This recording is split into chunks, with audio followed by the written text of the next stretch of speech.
Lycans and gentlemen, children of the night, nocturnals, night terrors, and all things that go bump in the night.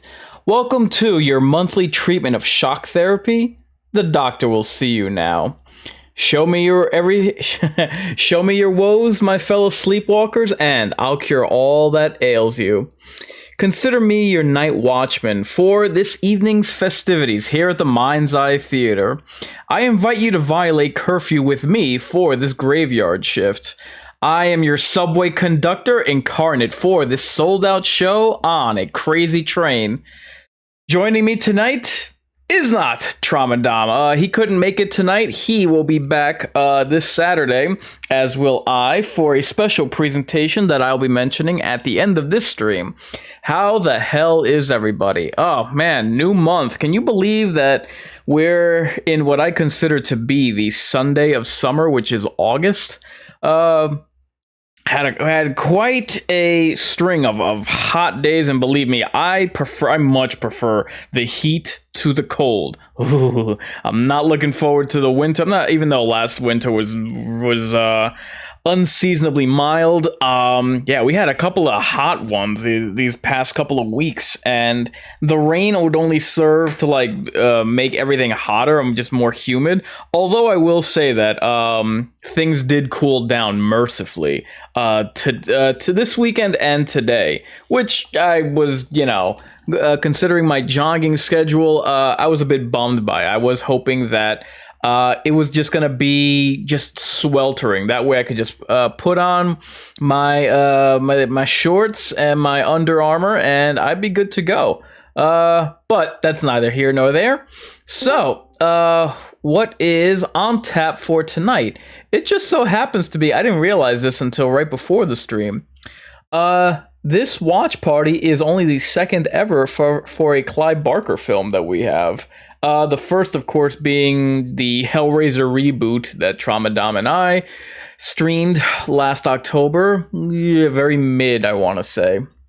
So, here would be the point in time where I would ask my lovely audience, or at least Tramadam, what is your what is your official film rating for what we have on tap for tonight's presentation? And let's show that to all of you fine people. Yeah. So, this is what I affectionately refer to as the totem pole. So, your options are bottom of the burial, shallow grave, and high stakes. So, that's what you have to choose from for tonight, and obviously that goes for film expectations, if you've never seen this film before, as well as the totem pole doubles as the film rating in the event that you have seen this before.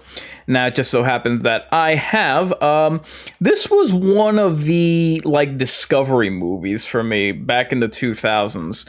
For anyone that knows me, you know that I am not a fan of the 2000s, but it was still good to discover this movie. I was still happy to see that Clive Barker was still getting some kind of recognition way back in the 2000s, just because he belongs to those 80s directors that they had kind of been winding down in the 90s. So by the time you get to the 2000s, especially this one, the late 2000s, it was still good to see someone still adapting Barker's work.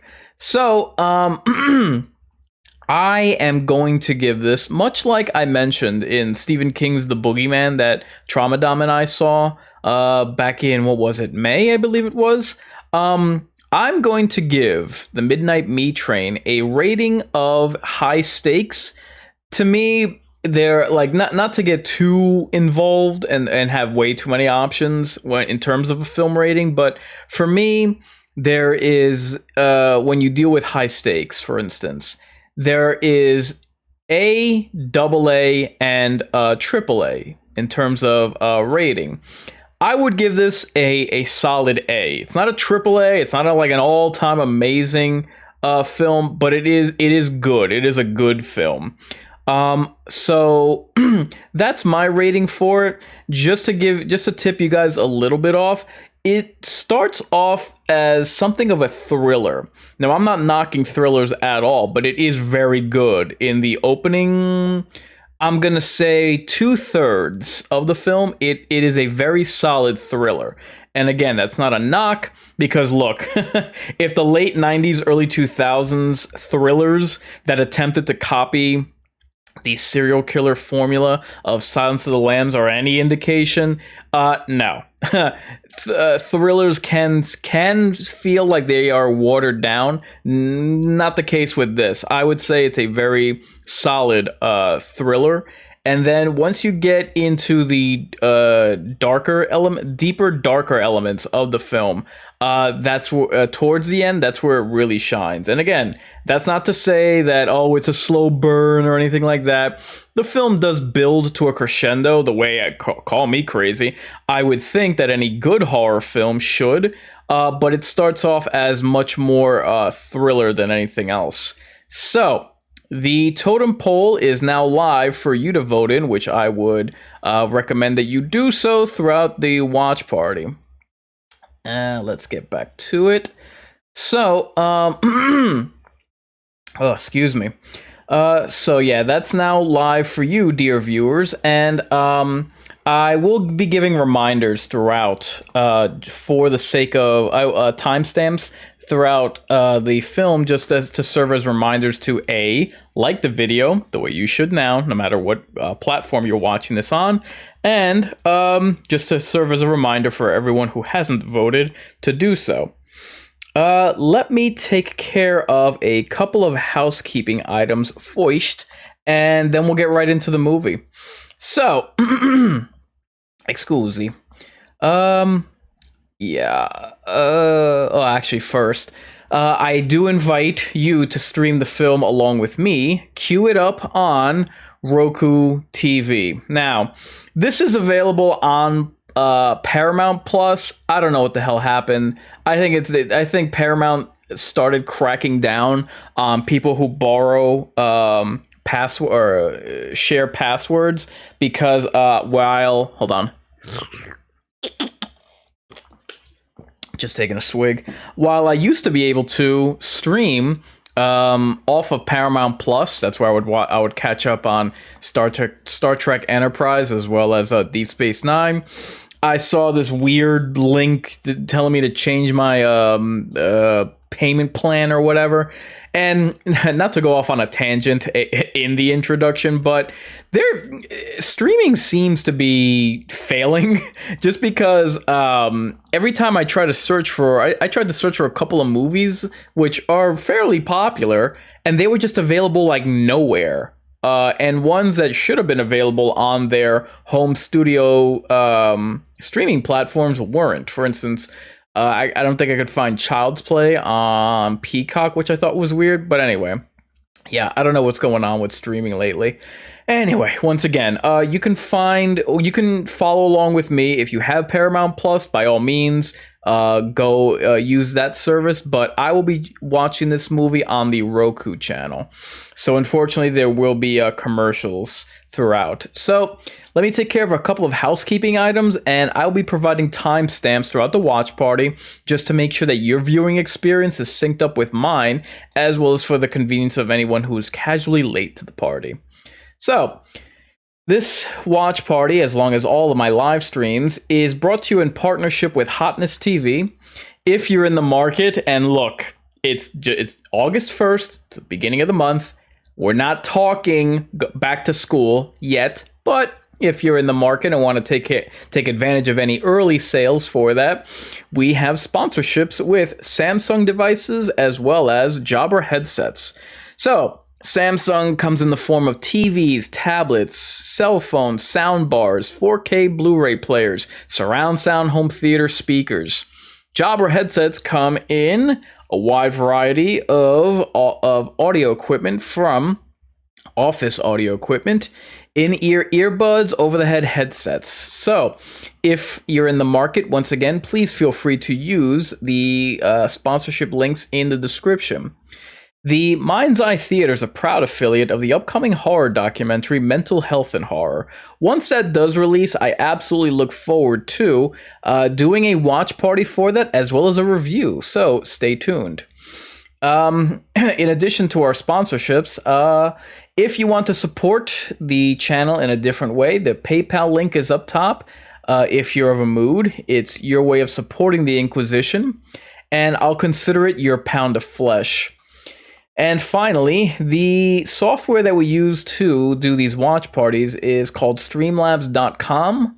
So they were nice enough to give us our merch store, streamlabs.com/mindgamesinc/merch. Again, link in the description.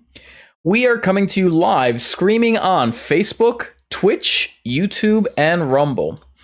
So, in the enduring battle between Inkarnate and the almighty algorithm, my fans are my strongest weapon. Therefore, get them likes up.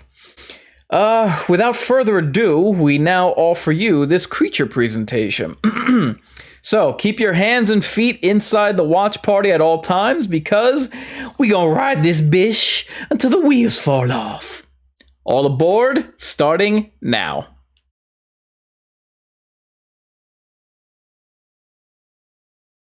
Lionsgate.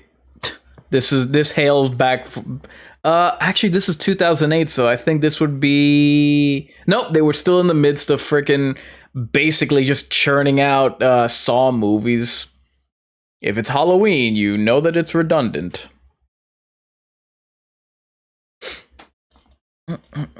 Lakeshore. I believe they are in partnership with Sony and have made the Underworld movies. Those flicks really do need a reboot. I'm talking about the Underworld movies. Speaking of train scene, I've written Underworld, what have you? What's the word I'm looking for? Fan fiction. I've always felt that I realize it's a different movie, but I've always felt that those are like, how can I put it? The Underworld movies are it should include a little bit of that, like, Game of Thrones political drama. I always thought that would serve the film and the series very well, as well as the franchise. Okay. Avon lady. Oopsie daisy. Watch that motor oil. Oh god. Oh, honey. Oh, I'm dripping in it. Oh, good heavens. This'll never wash out. My briefcase. Slip and slide. Okay. Dude, you really should have seen that puddle in front of you. And you didn't see that either? My. You're either drunk or just stupid. And you know what? I'm willing to say a little bit of both. Yeah, that's a good idea. Head towards where the blood, the source of the blood splatter.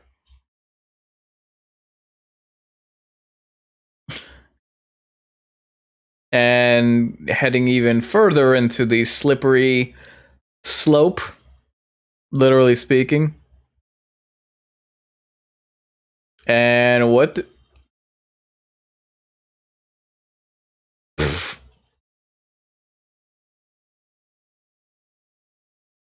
Oh yeah.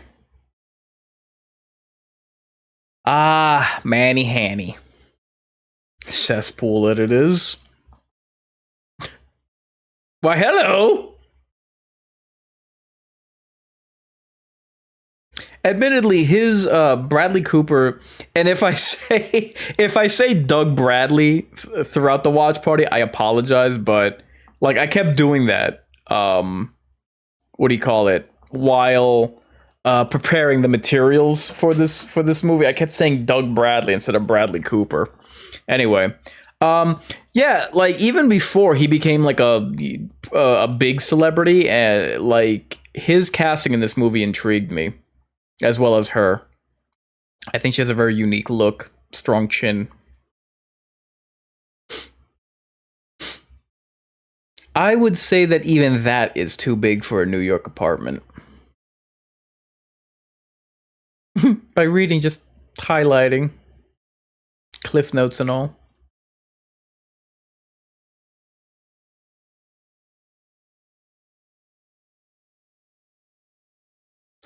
Yeah.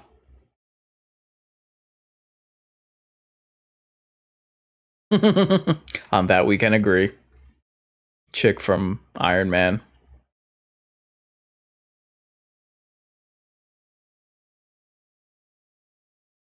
I never did. Funny you should ask.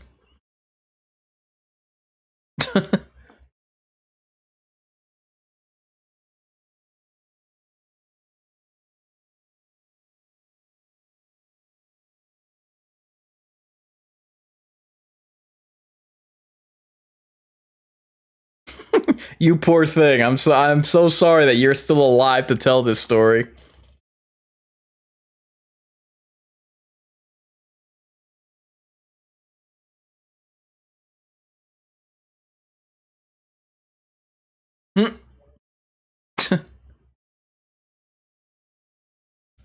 You're interrupting me.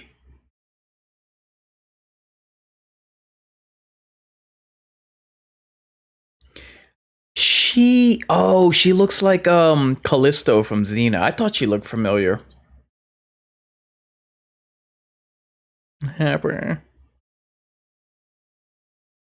Yeah.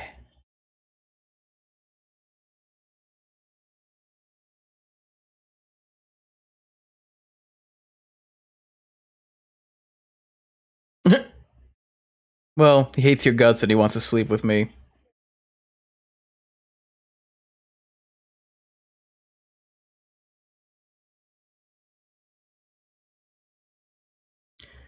Wow, that's kind of a dick move considering he's no doubt been struggling. Yeah, fantastic. Girl I've been trying to sleep with.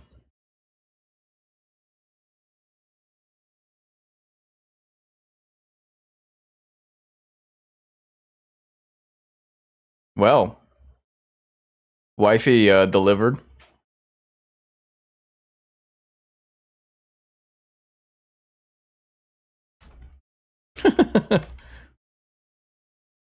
Those are actually some of Clive Barker's paintings that he offered for this film.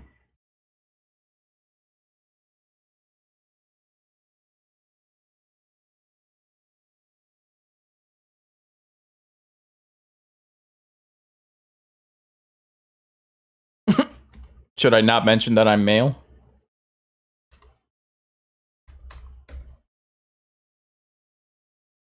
God, Brooke Shields.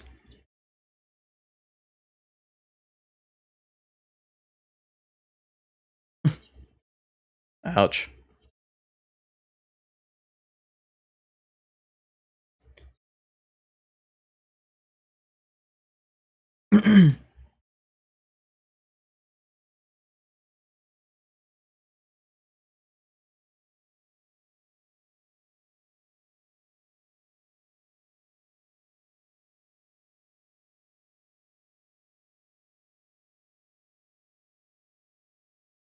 Ouch. Well, at least she's honest.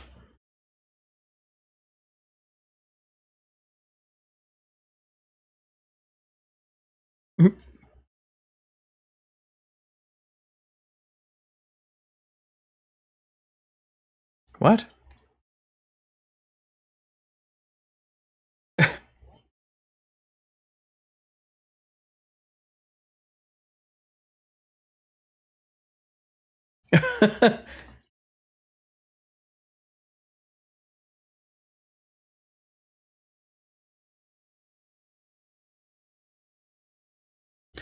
Well, that was a quick interview. Yeah, at least she knows what she wants, though.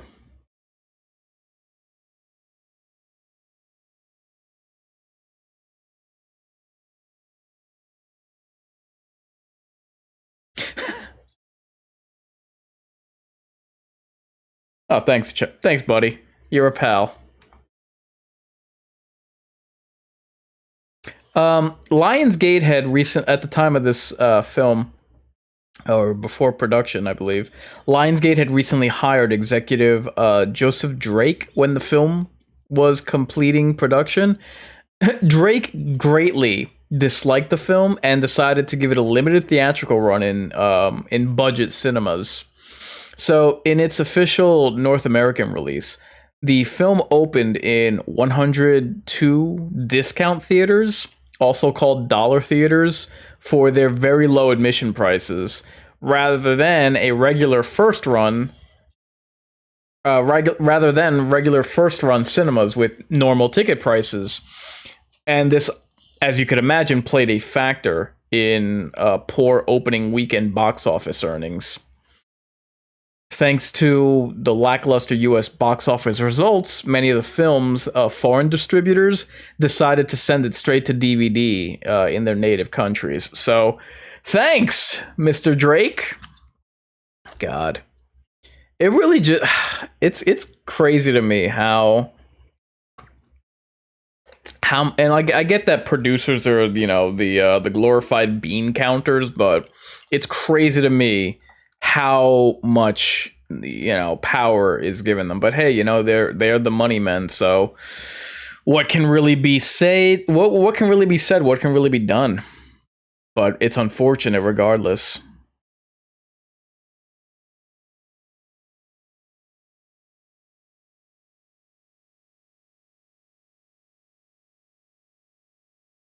There was a film with Jake Gyllenhaal called Nightcrawler, which I believe is a thriller, more thriller than horror. A similar premise. Well, that I don't know. I just know that it follows a. I just know that it follows like a struggling or an aspiring photographer. I think that came out in the 2010s, if I'm not mistaken. But yeah, it's weird to me that considering, excuse me, Bradley Cooper's celebrity, that this film isn't better known or more well received. Oh crap! I forgot about this. Yeah, this part is kind of sleazy. Although he does kind of redeem him. Oops.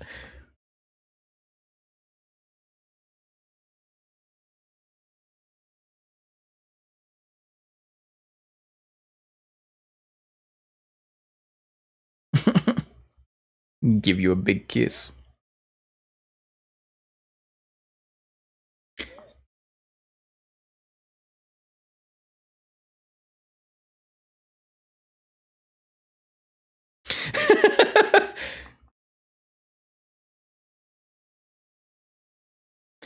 this this was interestingly handled because he at first he like it's kind of layered because it's at first he just comes off like a sleazy tabloid, you know, photographer, but he actually does do something and he, you know, he stands his ground, especially considering he's outnumbered 3-1 and the guy's obviously got a knife.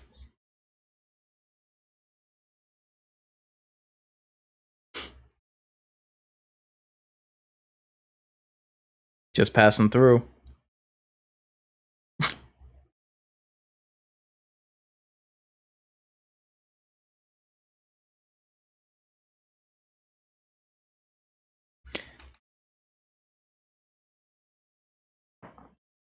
Well, I considered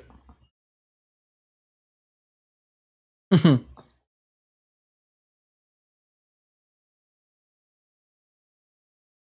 We're still being filmed.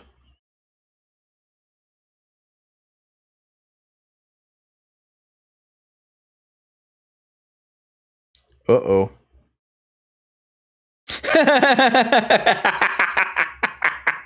That's kind of funny. Does she have a gap tooth?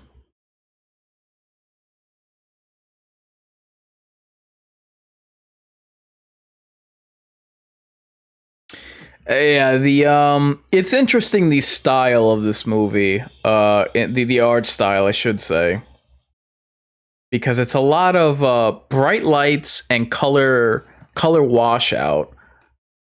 It is highly stylized, I will say that, and I will when I see the specific scenes in mind, I'll be sure to point it out. Oh Jesus! One would think she'd be. Oh, turn the other cheek, love. One would think that she would be more. God, she'd just be more aware of her surroundings after getting mugged and worse and worse.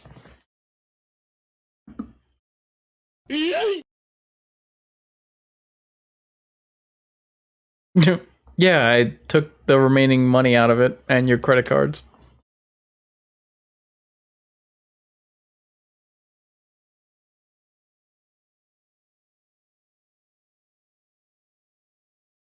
Why don't you ever take pictures of me anymore? Interestingly enough, this story was originally meant to be a sequel to Candyman, which I is both interesting and quizzical because it's like I get the urban horror aspect of it, but rather odd. That's mine.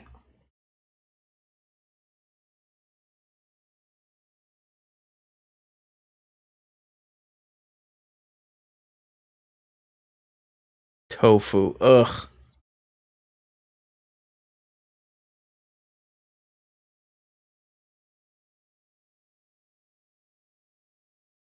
Yeah.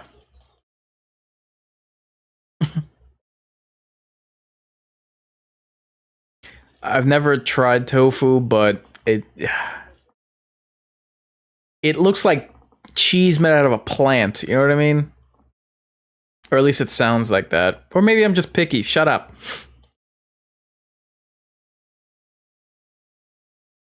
Ooh. Um. Yeah. Originally, this had been written by Clive Barker as part of his short story volumes, The Books of Blood, released in '84.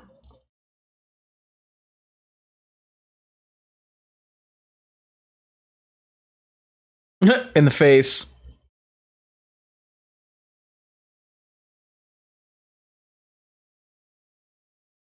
And if I remember correctly, these cops turn out to be just as useless as real New York cops, from what I hear.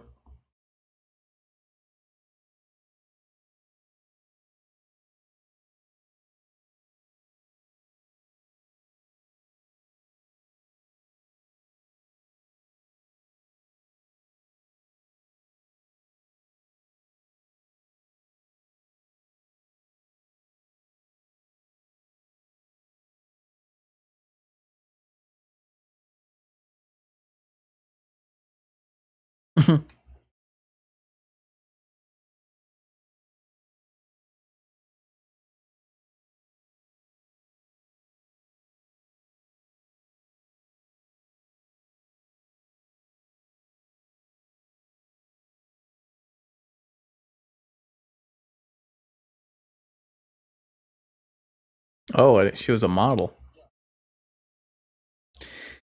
Wow, lady, could you be any more useless? And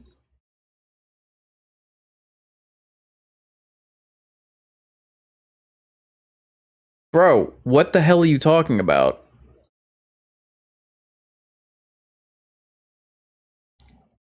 Are you kind of forgetting the bigger picture that a woman is missing?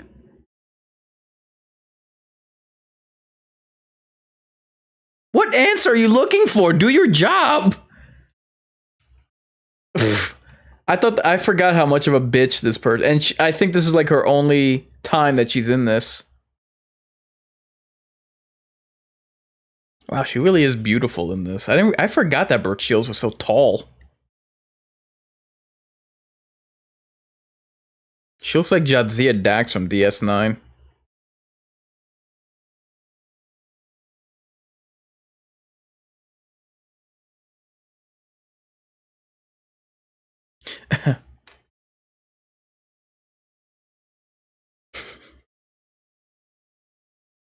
Oh, she's 6 foot tall. That's why.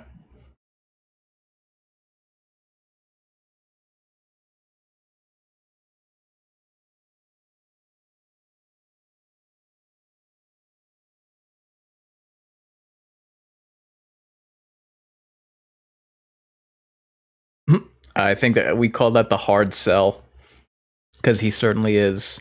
Brunch.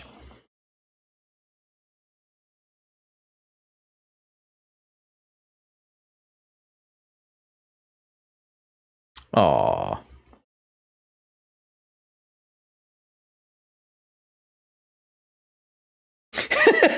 Yeah, by the way, dick!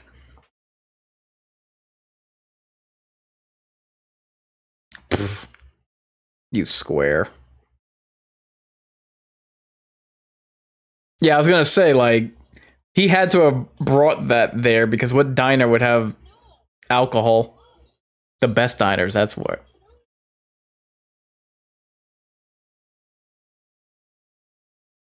It took the words right out of my mouth. Damn you! Oh, we just hit the 20-minute mark. So, guys, remember to like the video, no matter which platform you are on, especially you guys, Rumble. And make sure to take to the YouTube chat, if that's where you're watching the stream on, in order to vote in the totem poll. Ah, there we go. Look who it is. Ted Raimi, everybody.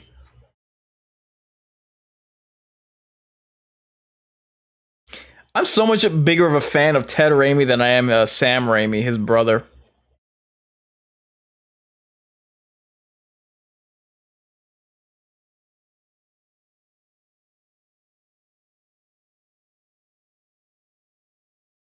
She's all freaking out.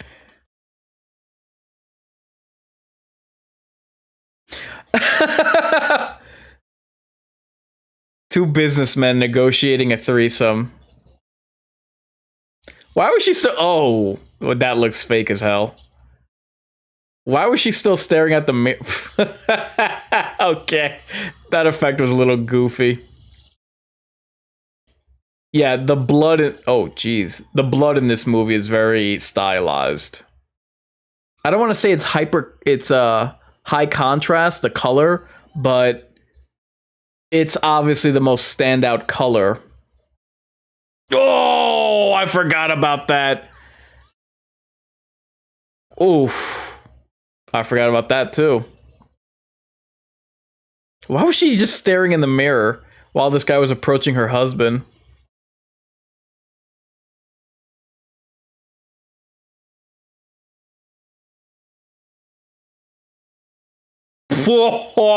Eat it.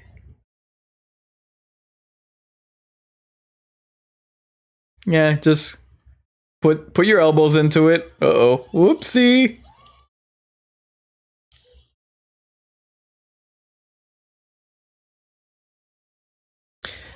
The most pronounced colors in this movie are like a teal-ish blue and just deep red.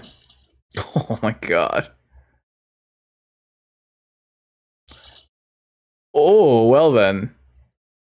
Ouchums.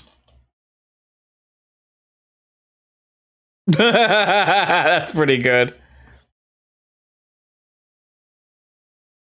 I don't think you would have vocal cords left to give out that last gasp.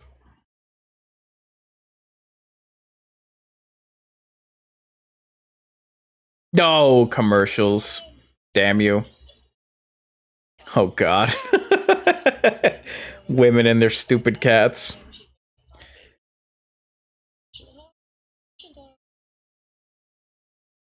Anyway, so Ted Raimi, who plays the victim Randall, is, as I mentioned, Sam Raimi's real life younger brother. Do I really need to go into who Sam Raimi is? The writer, director, producer of such classics as Army of Darkness, Drag Me to Hell, the Evil Dead movies. I've always thought that Ted Raimi should be in more things. Call me crazy. Um, but hey, what do I always say? Horror doesn't take care of its own. And I believe this is the second of Clive Barker's films that he was in, first being Candyman. Okay, back to the movie. Back to the good stuff. Oh, Jace.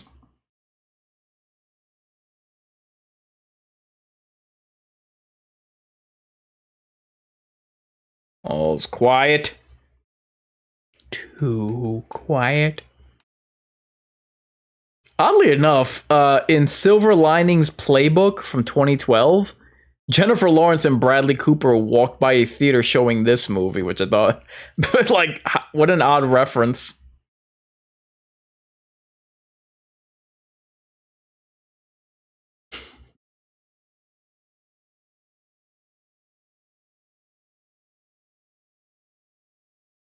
Vinnie Jones is quite a.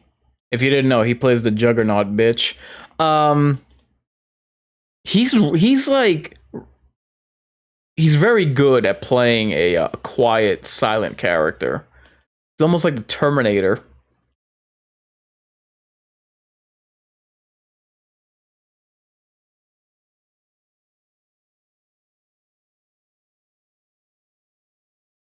Yeah, he turns a corner and whoopsie. Yeah, back away slowly and run.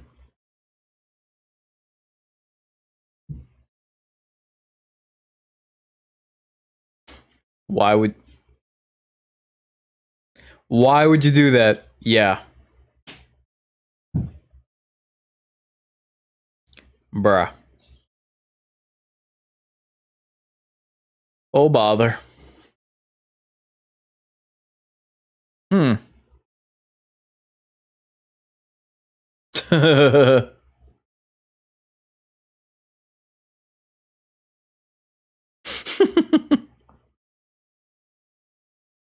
just remembering his monologue from Swordfish.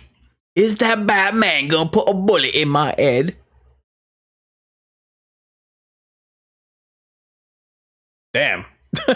Could your pupils be any more dilated? He sprouts wings and just flies away.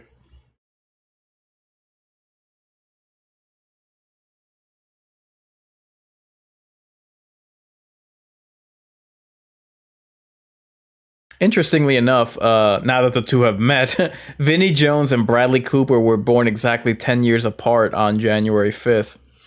Jones was born in 65, Bradley Cooper in 75.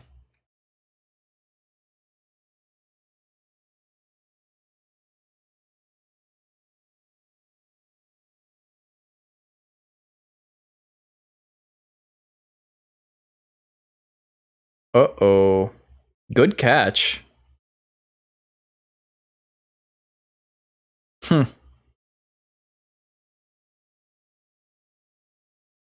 Yep. You guessed it, fella. So far, he's done more detective work than the actual detective.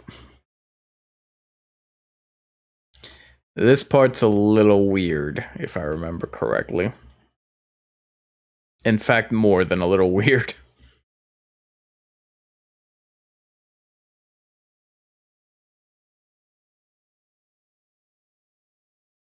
Ain't over attentive much.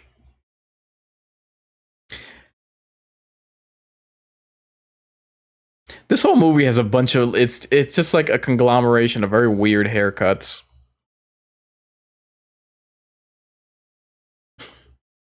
Just very straight laced and very matter of fact. Actually, where is Vinnie Jones from? Is he from New Zealand? I think he's, or at least Aussie, right? Oh, he's British. Get the hell out of here. Wow. That's funny. Bloomin' Plunka. I was gonna say, he has the presence and acting ability that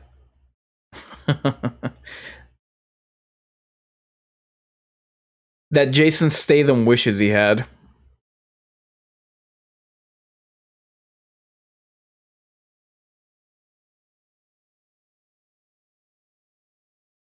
He's not very stealthy, but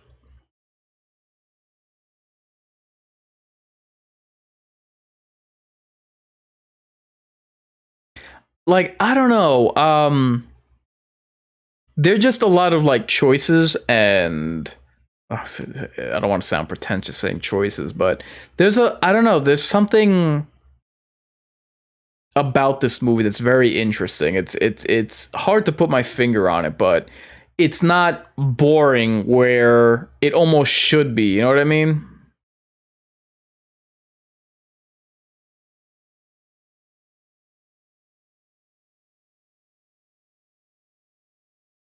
Like I said, predominant color in this picture, blue.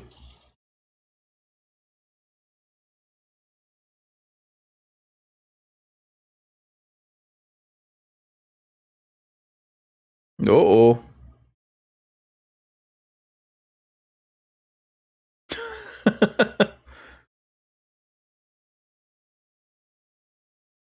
Jeez, he really spent all day there? What a trooper.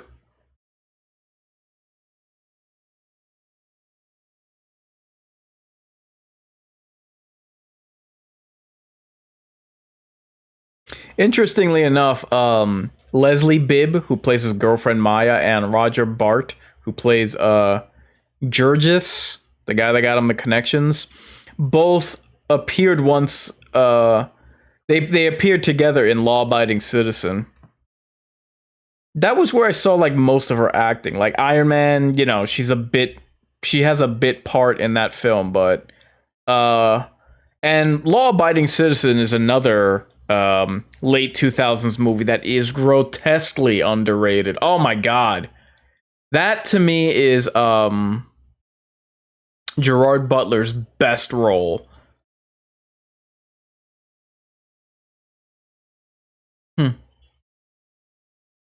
Good use of music.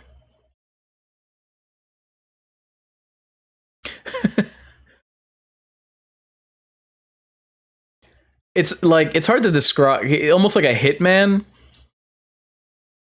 Uh, is Vinnie Jones's role? He plays that so well, and it doesn't look. He doesn't even look like he's trying. You know what I mean? It just comes naturally to him.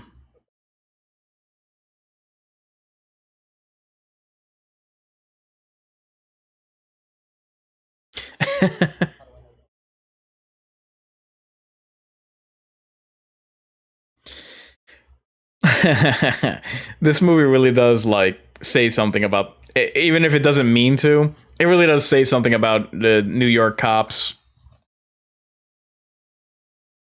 Oh god, this part's funny. This part I remember.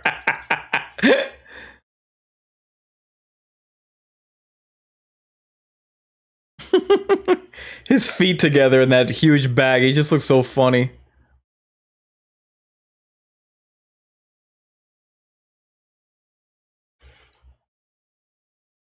Come on, say the line.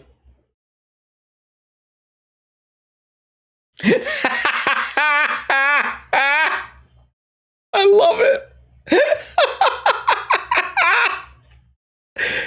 That is the absolute best line of the film. Oh my god. Freaking Rampage Jackson, Jesus. I remember when he like I don't know. Oh damn. There were some kind of prospects as him like having a an acting career. Um what? Oh damn.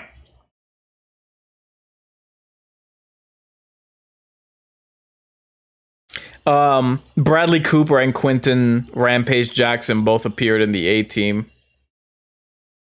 Oh crap, I missed that stabbing. Oh Jesus. I love how deep punctures like that, impalements basically. I love how stupid.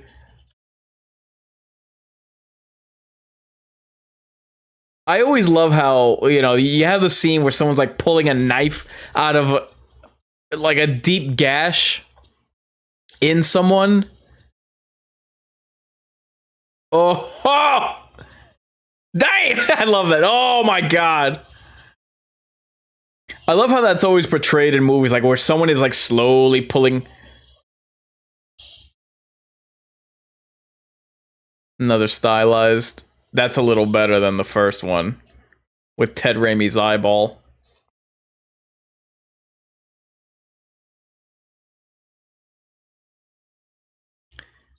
He plays Marcus in the Underworld films. That actor. I remember watching this movie thinking at first that was Doug Bradley, but no, it's not, obviously. But yeah, like I've seen so many TV and movie scenes where someone's like pulling a knife out, and it's usually out of their back, and it's like this thing is it's a bayonet basically, and they pull it out, forgetting that deep of an impalement, that's hitting at least one major artery. Just saying. There you go, Chief. That's how you propose to somebody.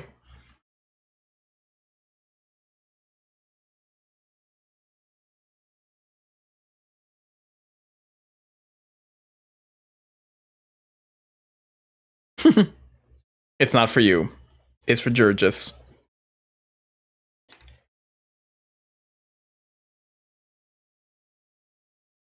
A promise ring.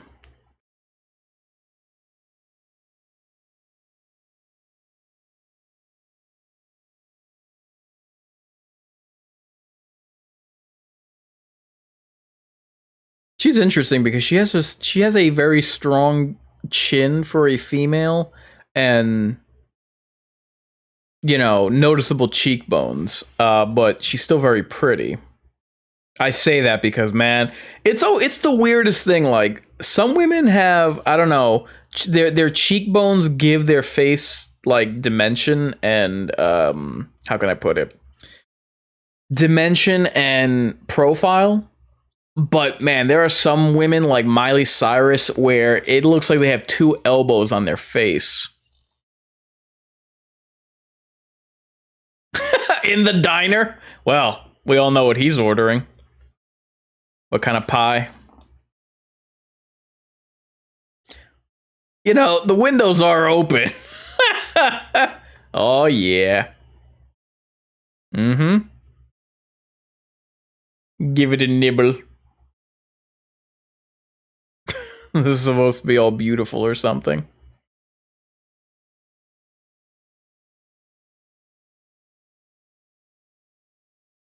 Jesus.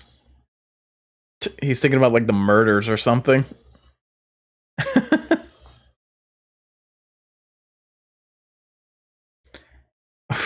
Well, she didn't look like she was enjoying that. Just gonna. Oh my. That part's creepy.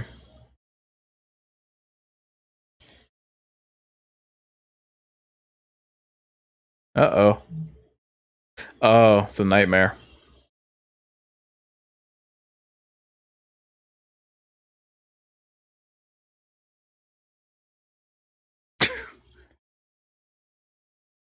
Oh my god. Could you imagine? Oh.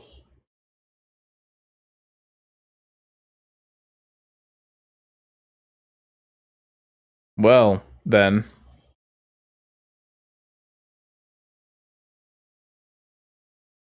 Oh god. This scene. Ugh. Yeah, this is like, what the hell? Ugh. I don't even know. Those are like suction cups from an octopus tentacle. Yeah, this is obvious. Oh god. This is obviously your first indication that something ain't quite right. And why would you keep your shirt on while you're whatever? A white shirt, no less. Oh god. Oh, what the hell? Are you gonna pickle them? Ew. God. He's gonna pickle his nipples. God. Oh, even worse.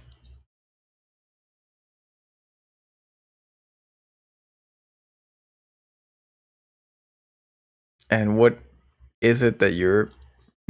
Gee, what are you consuming? Human teeth? Lord.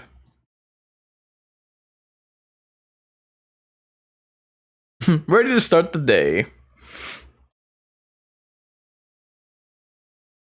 Um, hmm. You might find this interesting in terms of films or franchises that the stars of these movies have been involved in. Leslie Bibb and Bradley Cooper are both connected to the Marvel universe, Marvel Cinematic Universe. Bibb played Christine Everhart in Iron Man and Iron Man 2. Bradley Cooper does the voice of Rocket Raccoon. Vinnie Jones played Kane Marco, aka the Juggernaut, in X-Men 3: The Last Stand. So, how about that?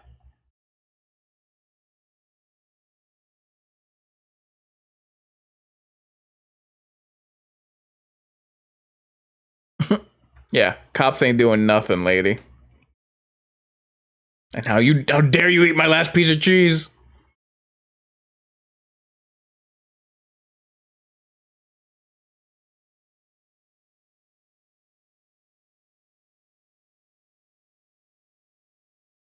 What? Wow.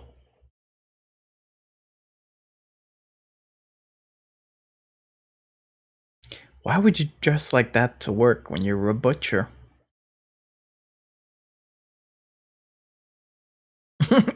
Even the way he walks is very unnatural.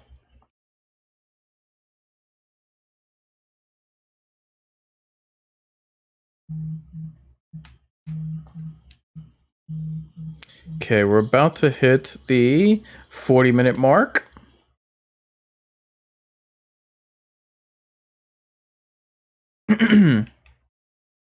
Okay. Got it in 4, 3, 2, 1 now.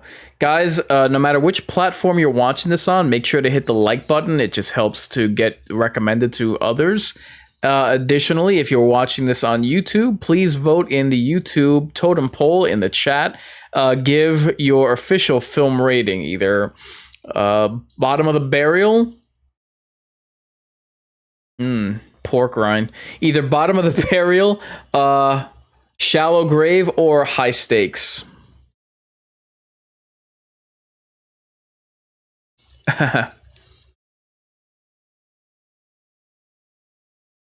Can't help himself. Oh God. Yep. And who that be? Oops. Wow. Creepy. Oh.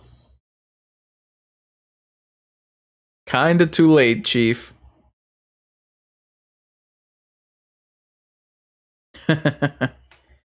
Yeah, time to make a run for it.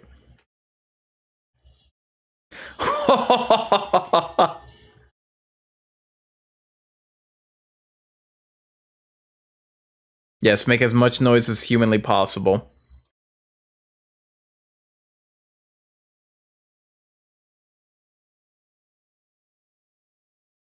I feel like the slaughterhouse is such an untapped scene that isn't shown very often. I very much like the scene in Predator 2. Oh, geez. I like the scene in... I have to believe that Gargoyles, the TV show, homaged Predator 2 when they have that Goliath is hunting a werewolf in a slaughterhouse. I thought that was so awesome, and you can't tell me that there wasn't an homage. And you have it in this movie too. Jesus. If you thought he was scary with the hammer and the hook, just wait until you see him with a hammer and sickle. I'm kidding. Nice. That was smart. See, it's aspects like this that add just a layer of intrigue and how can I put it? It definite suspense, and it does, you know, it keeps the plot interesting.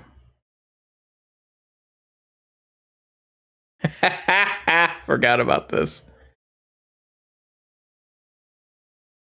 And run.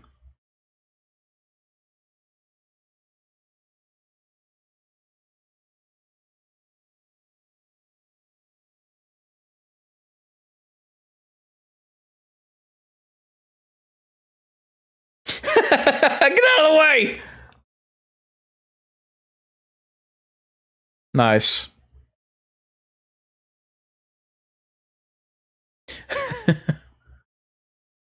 Yeah. I don't think he ever goes back to see the police, does he?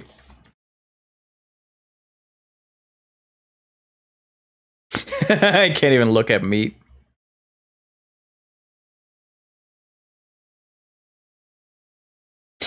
What?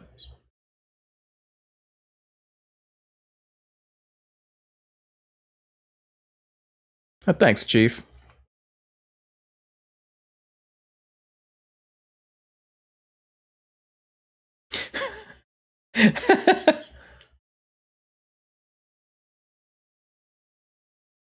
Brisket on rye. Hmm.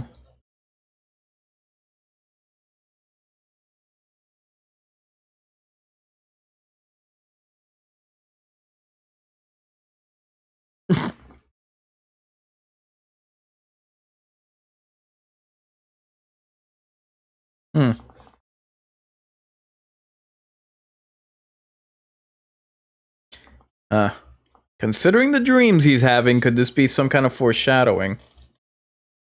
Oh man, I could go for a steak right now.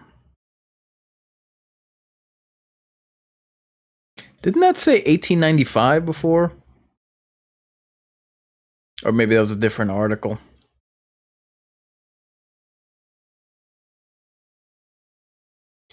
She is very thin.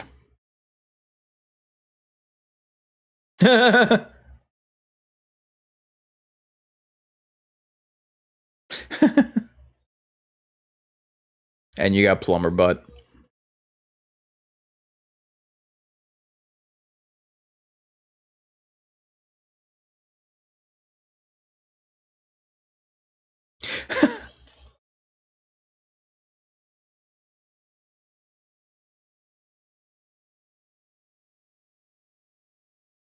Jesus. Yeah.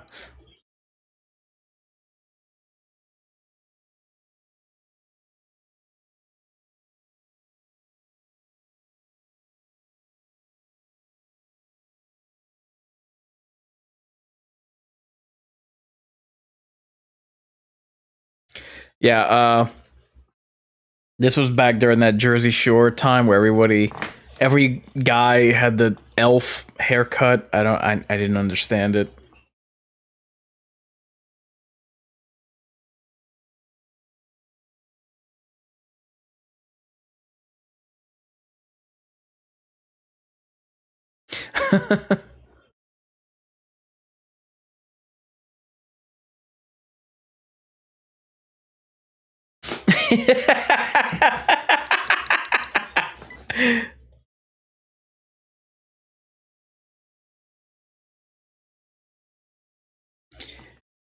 I'm moving out.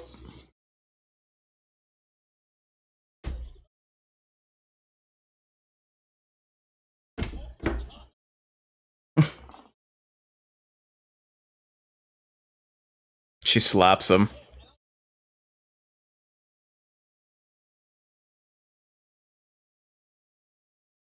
Or he slaps her.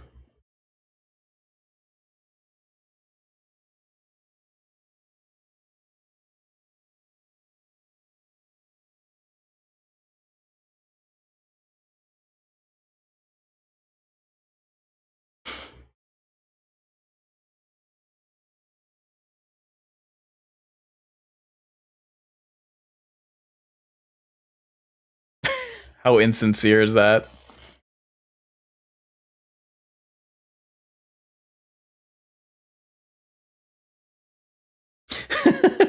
I'm just gonna leave you with all this crazy.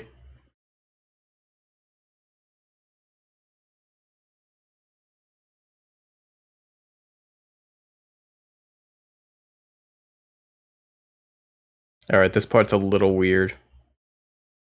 He was like on the brink of insanity.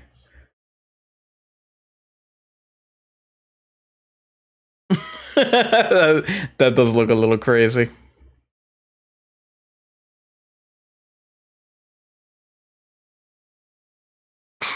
If only I could wipe my nose with this camera.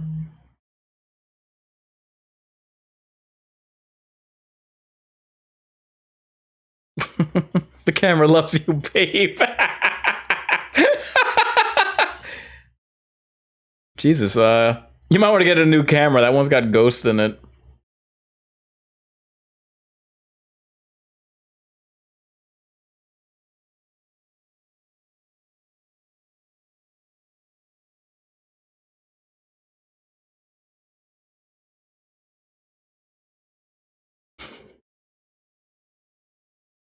Don't look at my back dimples as I walk away from you crying.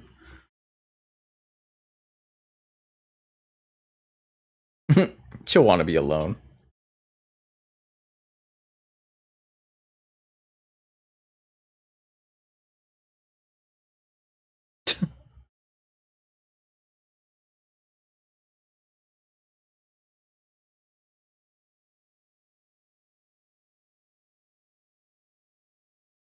This guy looks like Monk.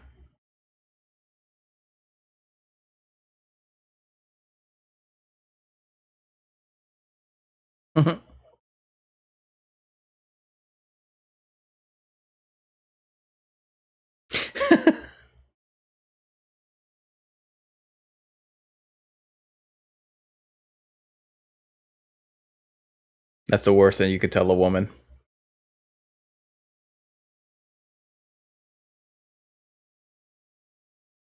Hey, lady, I ordered my steak and cheese an hour ago. Wow. Oh.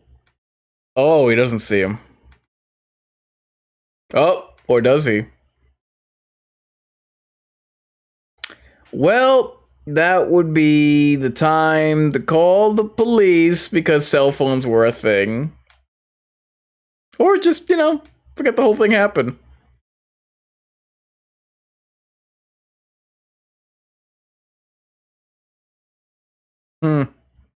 I wonder if that was an invitation for him to come follow him.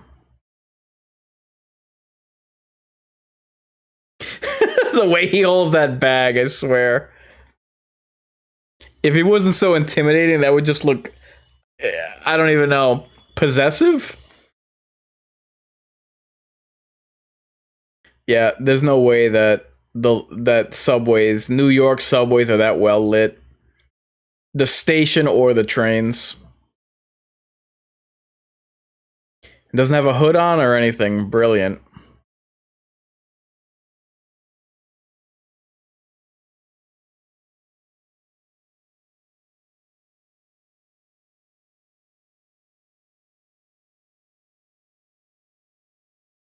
Yes, very muted colors here, as you can see.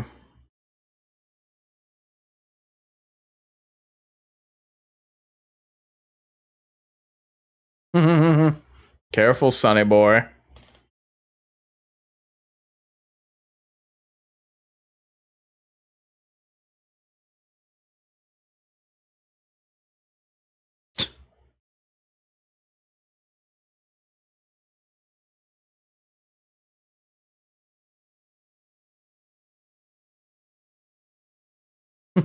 Oh no, I have some of my own children's.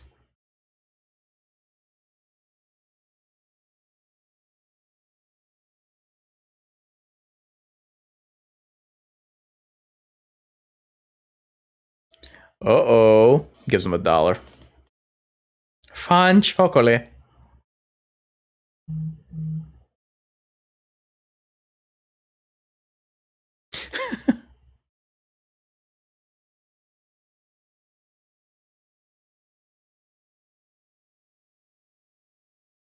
That was oddly tense.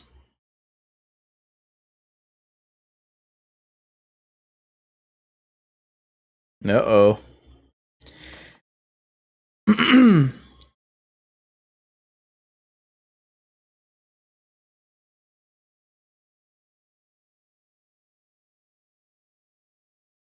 Time to go to work. The fact that that mallet is like polished stainless steel is oh, alarming to say the least. Yeah, he could still see your hair.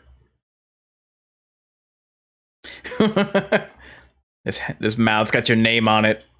Oh, Jesus.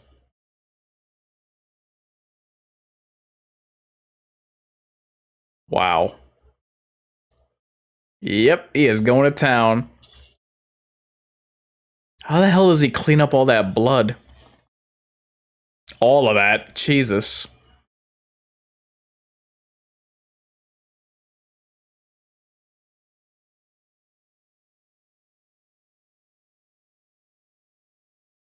This is what I mean about Bradley Cooper. Just his acting is it's very believable.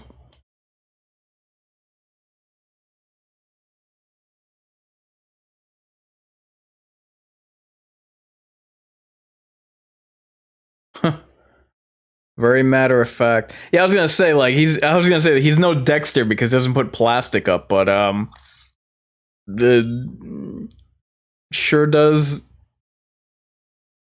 Oh my god. What the hell? Their teeth, huh? I was gonna say he's keeping their clothing as mementos, but apparently he's doing that with ow.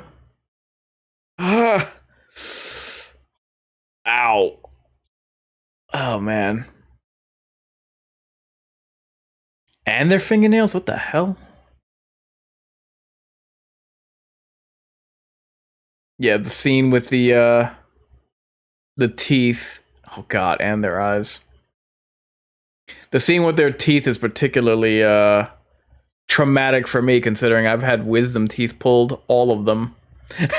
In Tupperware. We're gonna save that for later.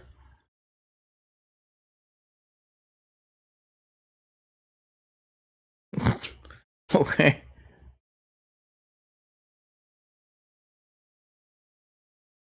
Wow.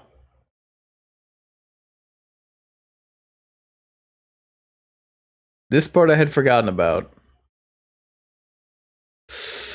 Oh god. Ow. That's rough. Jesus Christ. Oh, your Achilles he just right through the Achilles tendon. Oh. Oh wow, I'd forgotten about that. Well, Bucko, how you gonna get out of this one? Huh, Bucko?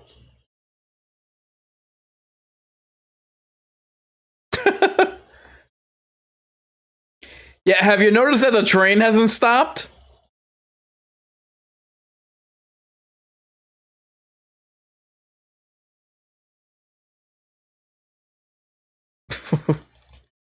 Well, then.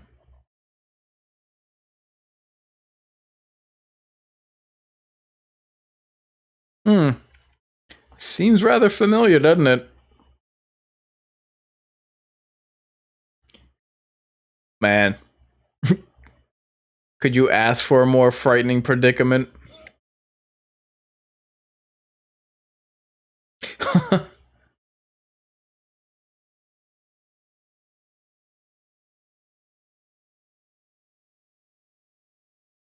I forgot that this happened so early in the movie. Oh, and we're a little past halfway through.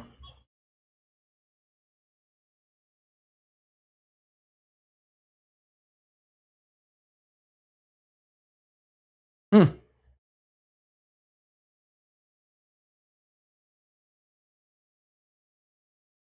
I forgot that this happened so early.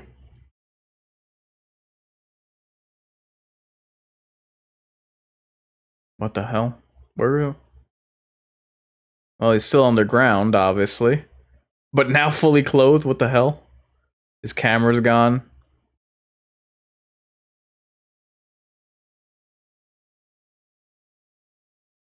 Well, any nightmare scenario you could walk away from, eh?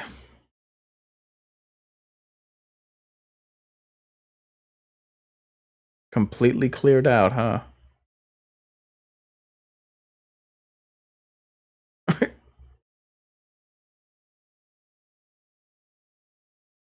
All the meat's gone.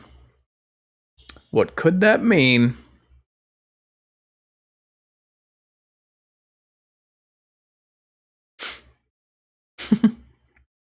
Does he think that he's prettier than I am?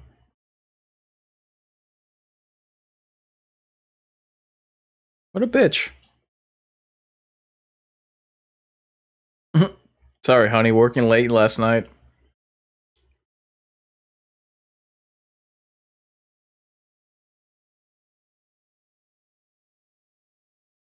No peephole? Are you kidding me?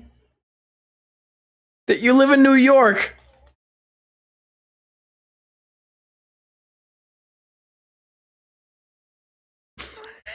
What a dick.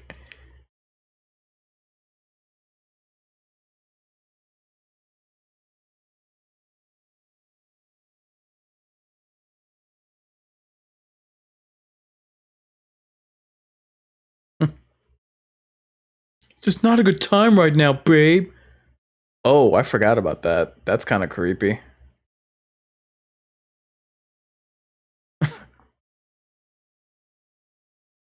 He's like, I know, I don't bother you when you're having your freakouts in the bathtub.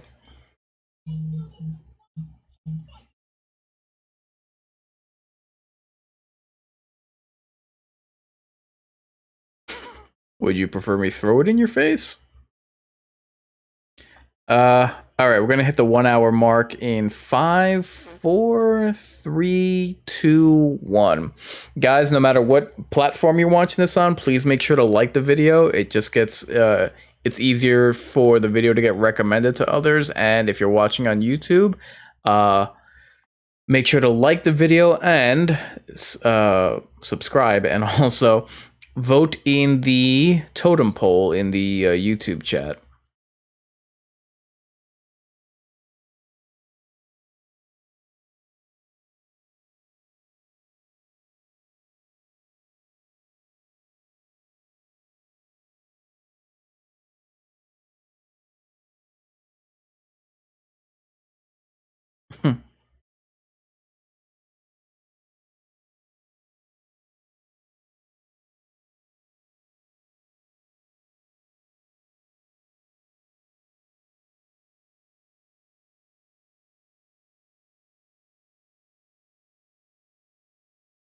I wonder what else she's been in.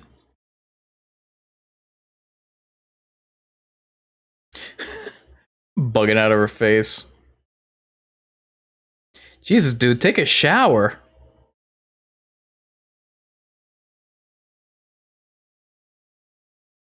From here, I don't remember where the story goes.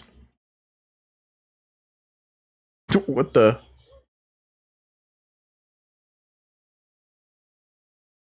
Oh.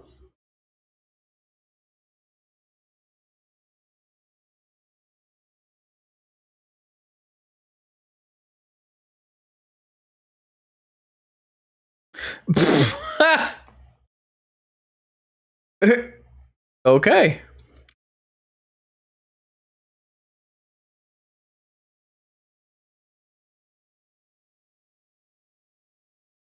Oh God.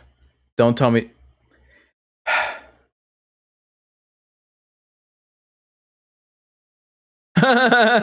Well played. Jervis. Oh, this is a bad idea. I forgot about what. Until the ending, I don't know what happens. Although I can guess.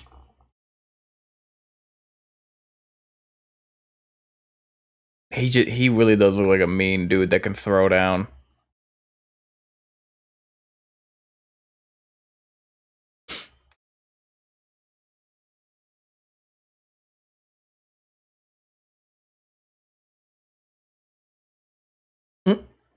Yeah, how did they find the floor and door of where this guy lives?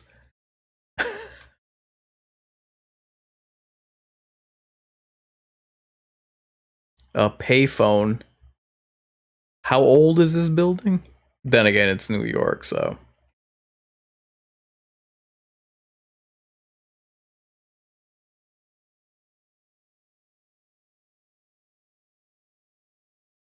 Really?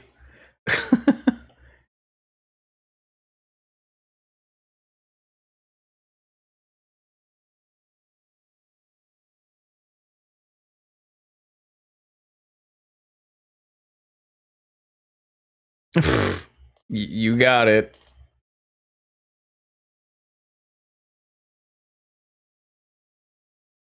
Okay, I guess we just have to go with the movie because I don't know how they would have found the floor and apartment that this guy's in. Yeah, if the lights are still on, call me crazy. Bad idea. And not for nothing, but you're a waitress at a diner? The hell are you doing sneaking into people's house? Like, what are they expecting to find exactly?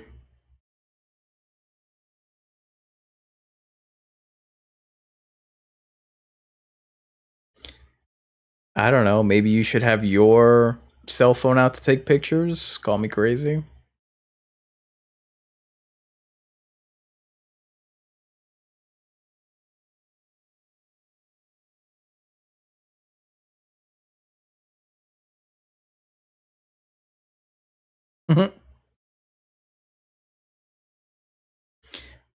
He just had to do the whole cliched sneak up thing, not saying a sound.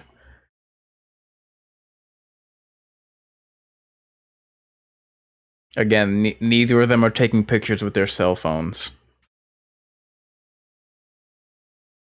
Oh, what the hell? Ew. Oh god. That's just bizarre.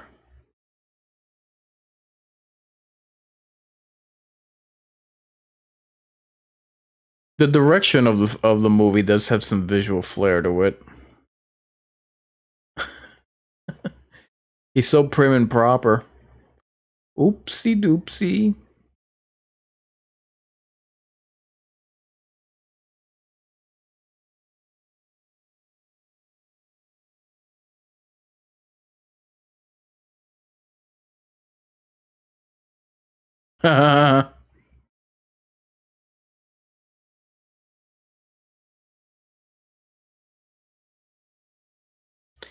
Well, I guess we can take a guess over who's coming out of this one.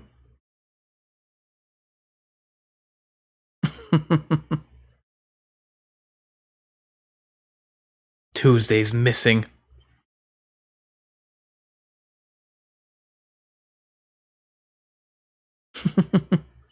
He's like, you have interesting taste there, Brundlefly. Uh-oh. God almighty. She's looking at that like, what the hell? Oh, bother.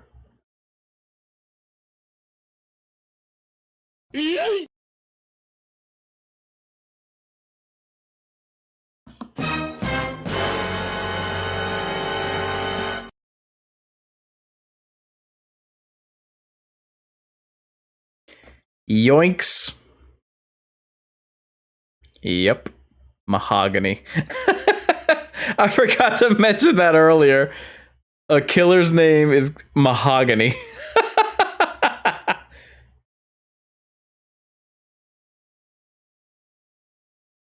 What? Ooh. 1911. Gee, boyfriend's not as crazy as I thought.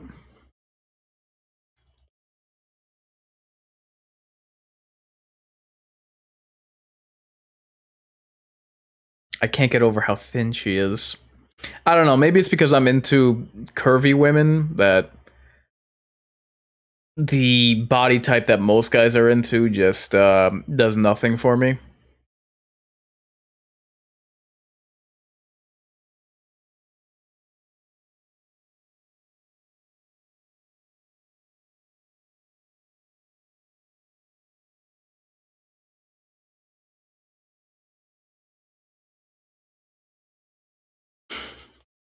You don't find it ominous at all that the lights are on?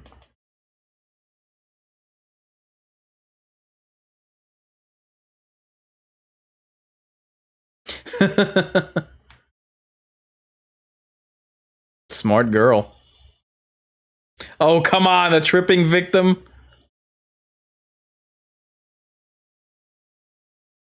And commercial.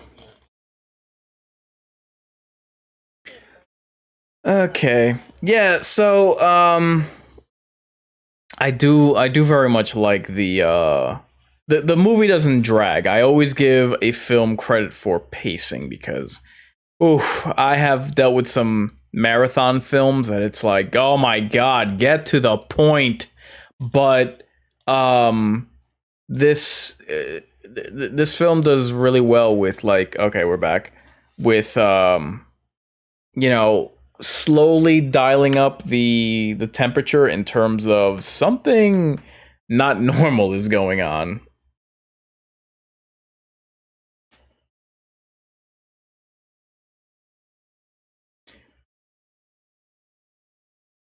I don't understand how people like the reviewers or the executive uh of this film could like not like this movie. Like, look, I labeled it an A because I believe that's what it is in terms of high stakes. But like, what exactly could you hate about this movie? Like, it's not. I'm not seeing anything where it's hateable. You know what I mean? Oh, they do get back to the cop who isn't doing anything. But then again, she's probably in on the whole conspiracy.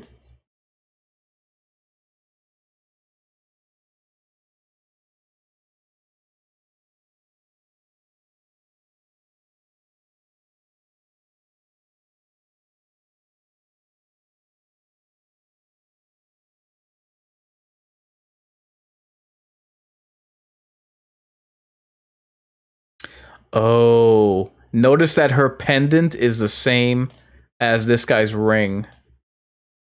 So yeah, she's in on it.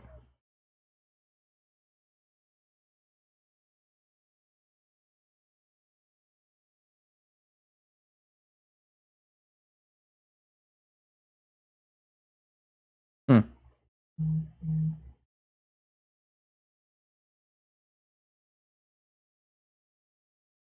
Wait, what? The tenant? You just said that his room was empty.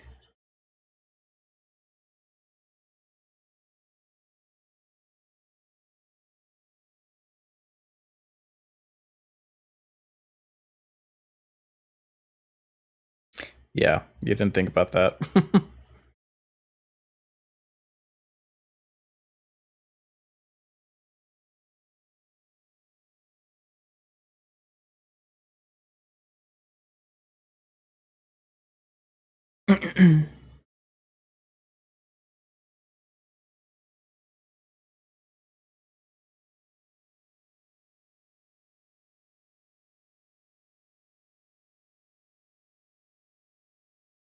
She's very thin too, Brooke Shields.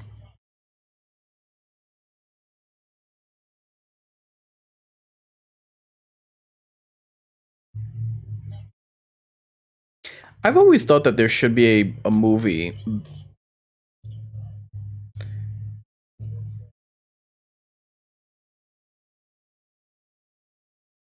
I've always thought that there should be a horror movie about art, considering that everything from Alien to The Cell to Silent Hill take great, how can I put this? Take great inspiration from art.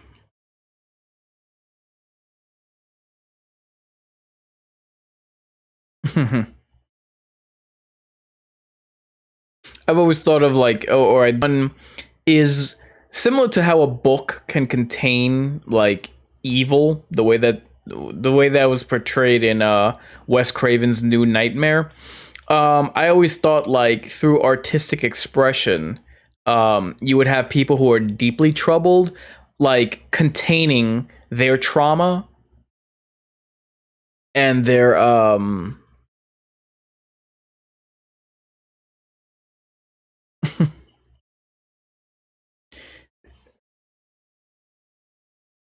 um a therapist would have his, or they would a therapist would recommend a I don't know, a gala, an art instructor or something.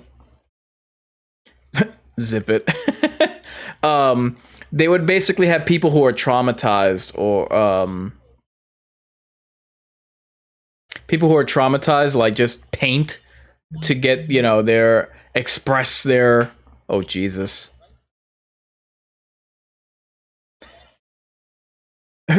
And nobody thinks anything of it because it's New York. Anyway, um finally someone uses a cell phone. So, yeah, like, as a means of therapy. Oh, she does show up. As a means of like therapy, people draw any repressed memories or trauma that they have. They just paint through chalk, through ink, through paint, whatever. And it's understood that they are literally purging themselves of their trauma and into their art. But I don't know, it might be like a night gallery situation where the art is coming alive and trying to escape. I don't have the logistics figured out, just the concept, but I would obviously need a plot behind that. But, ooh, excuse me. It's just an idea that came to mind again because horror has enjoyed so very much influence from the art world. The movie The Cell, even though it does have an interesting concept, I don't want to say that it's more style over substance, but maybe more style over execution. Let's put it that way, because I do feel like there is substance in that film. It tries to take you inside the mind of a killer. But that movie, I believe, is in dire need of a remake. Just, without the Twizzler bodysuit.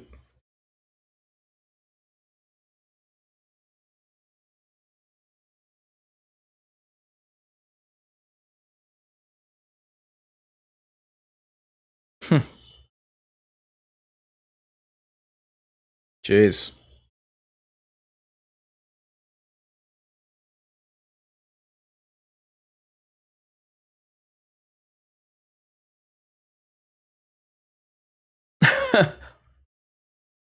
Loaded for bear, huh?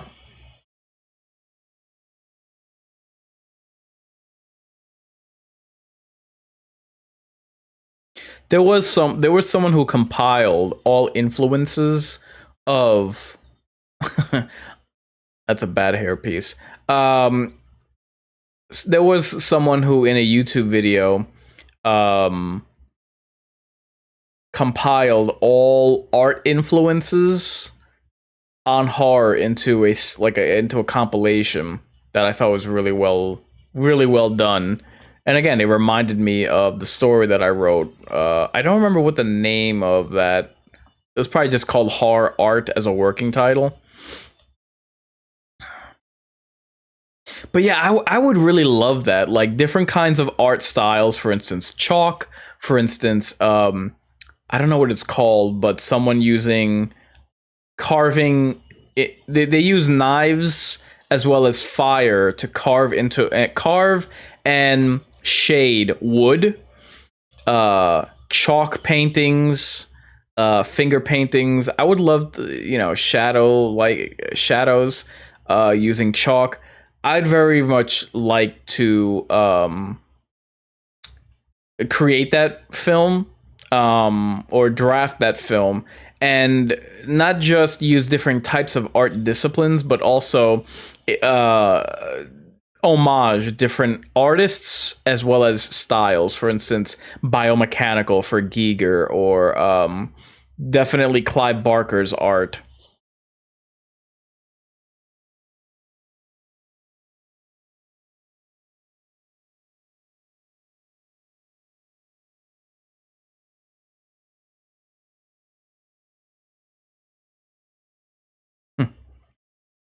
Yeah, definitely something weird going on with him. I wish that element was explored a little more, just like the why of what it is that he's uh enduring.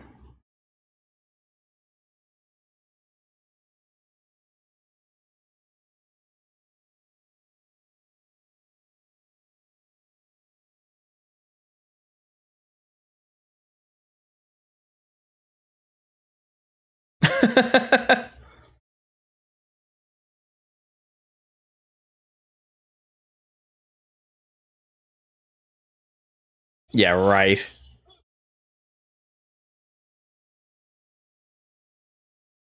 Well, looks like this party's gotten underway already.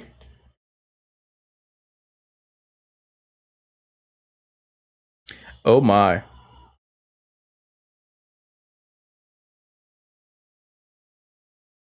Damn. That is really creepy. The fact that they're hung upside down that way, like on hooks to make it appear like part of the cab handles. Oh my god. I can't. Oh, I can't. Oh, Jesus.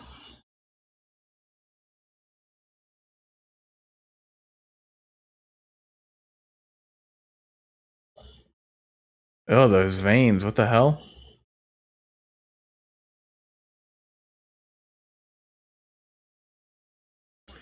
Damn you.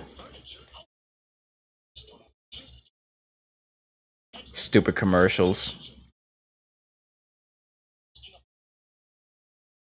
See, now that I'm watching this, and now that I've discussed the concept that I wrote, I actually would very much like to revisit that idea that I had.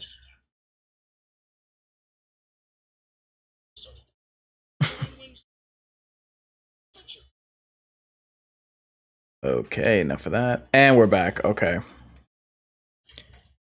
mahogany. Oh, nice and tidy. See now, why is this guy's? Why does his hair and his eyes remain? I guess he just hadn't got. I guess he hadn't gotten to him yet, but at the same time, why is he strung up? And his teeth are still intact. Okay.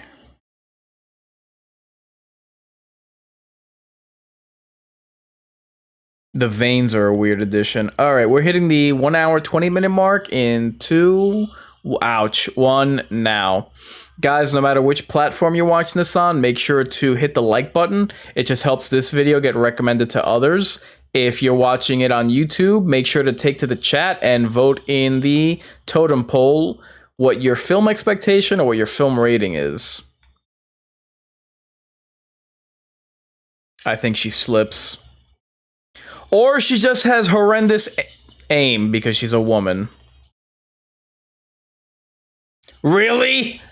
You have a gun. What an idiot. And he hits her with a mallet. You want me to throw the hammer down?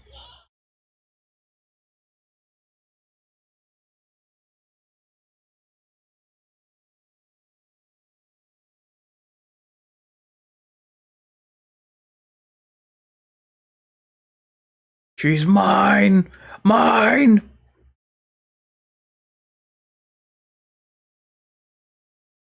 Turns around and it's Rocket Raccoon.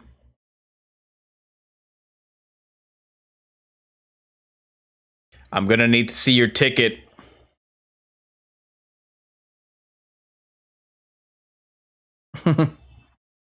Looks like we got a Mexican standoff. Except we ain't got no Mexicans. Well, ouch. They're fighting around this guy. Oh, God. Oh, my God. Could you imagine that? Fighting around people's butts and balls.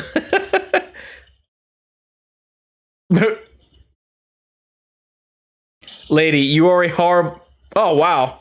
You managed to hit him. Yeah, he just dunks on this chick whenever he can. Oh, that's interesting.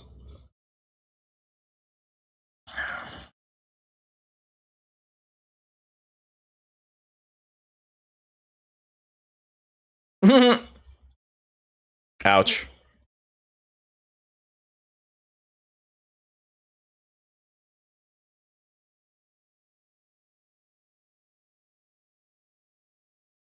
Not for nothing, but how useless is his girlfriend? Oh my god. Unhand me.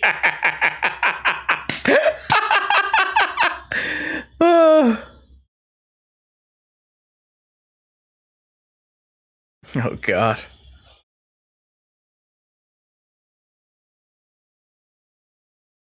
Good use of camera. Ouch. Wow, I forgot about all this choreography.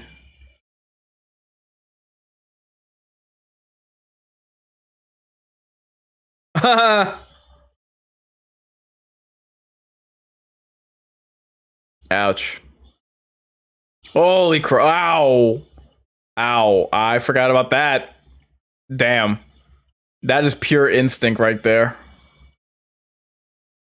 What the?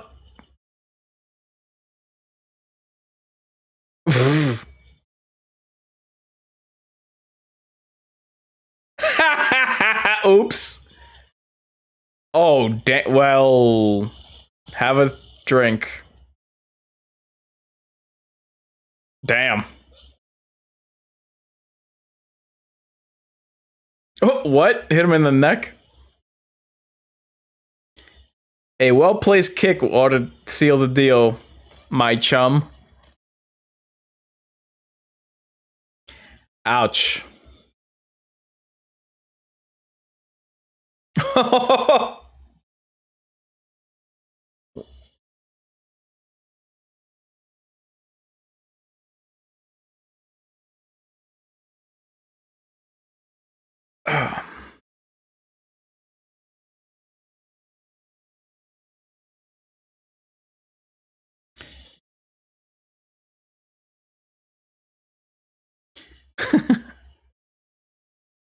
Thank God for all that chainmail, huh?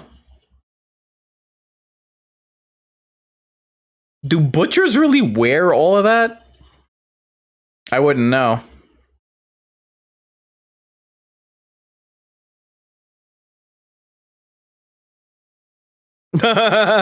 Well.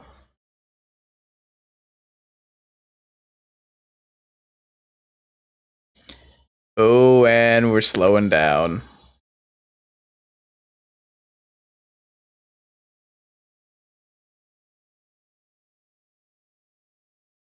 Oh, God. I swear. The hooks in the Achilles tendons. Ugh, that gets me. Jesus Christ.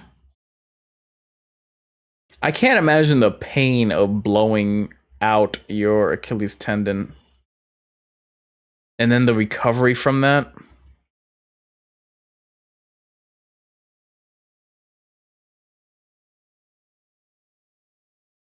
And as if the movie weren't weird enough.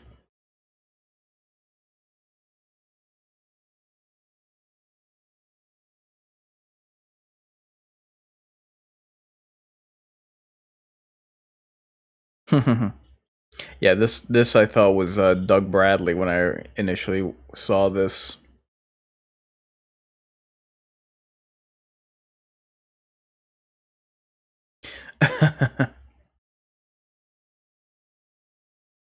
Awfully polite.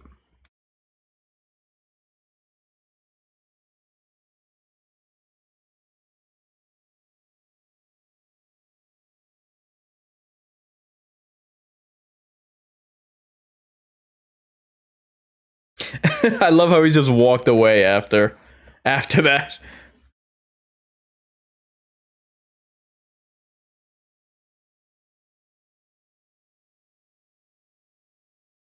I don't remember.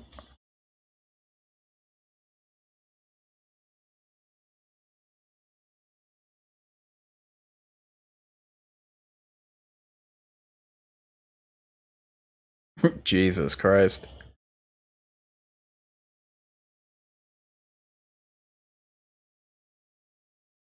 Uh, oh my god.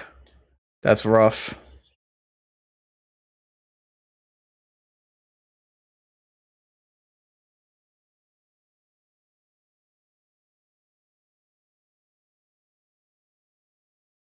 This looks like this one of the last scenes from Ghostwire Tokyo.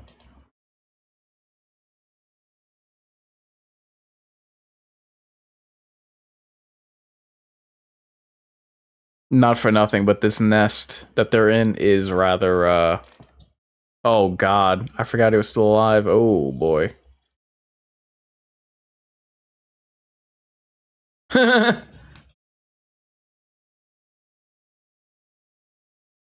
You could have warned her, Dick.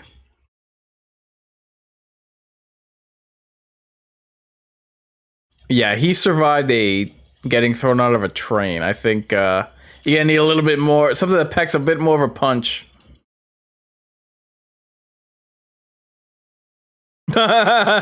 Oh, you lost your blouse.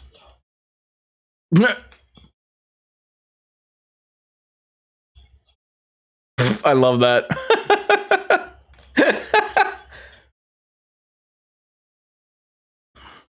Right in the crikey.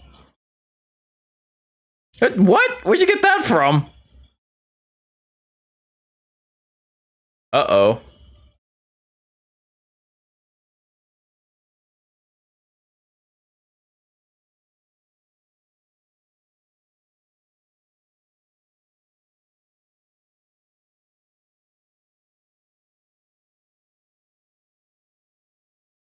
Oh, nice.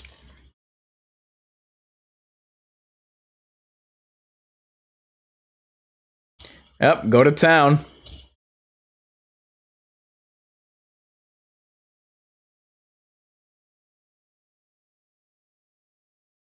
He's like, what the heck? Oh, I was about to say, what do I have to do to get rid of this guy? Yeah, I think that'll do it.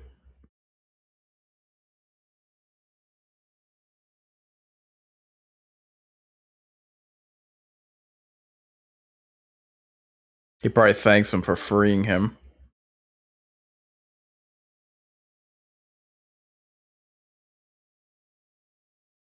Ouch.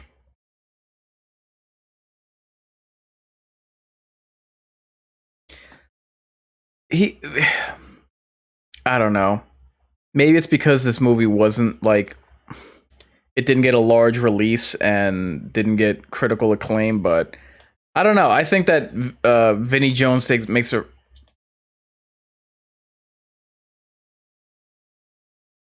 intimidating villain here.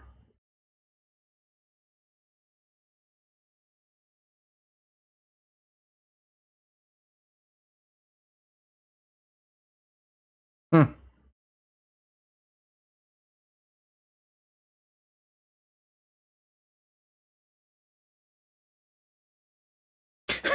Here it comes. Yeah. Mm. Do I have something stuck in my teeth? Like my teeth?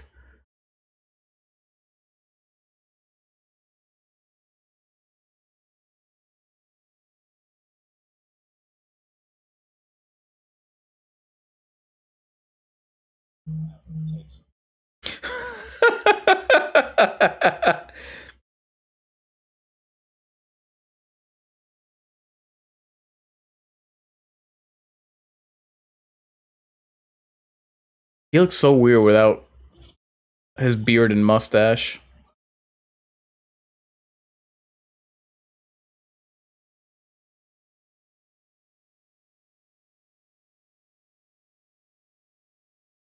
What the hell? Oh, damn.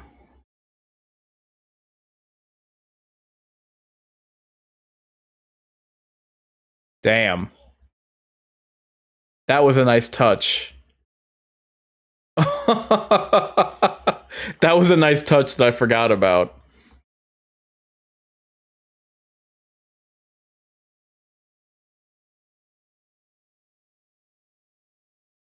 Hmm.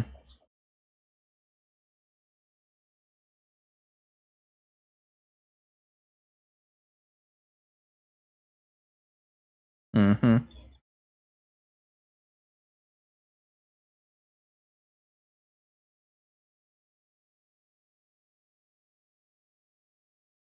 Damn, she's like on some kind of altar.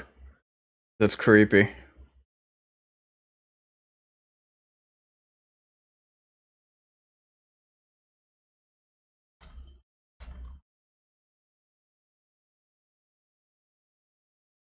Oh. Ouch. Oh. Jesus.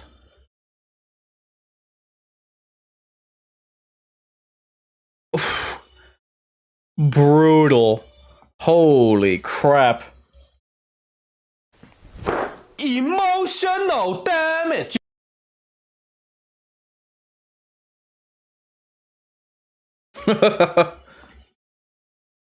Wow.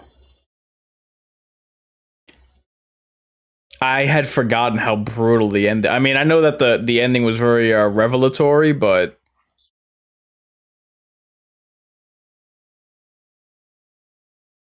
this guy's another very underrated actor. What the hell's his name? He's from Underworld.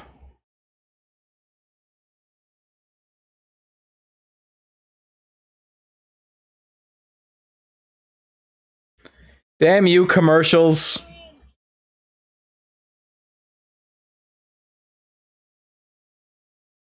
His name is, give me a second. Tony Curran. I've always thought that he has great presence.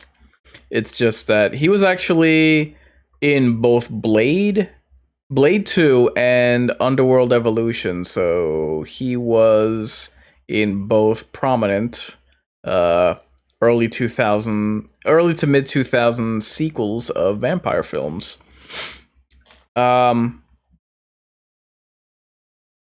Yeah, so man. Oh wait, we're back? Oh yeah, we're back. Yeah, crazy night last night, eh? Oh, I'm a slave to appearances and routine. If I remember correctly, this part does drag a little bit.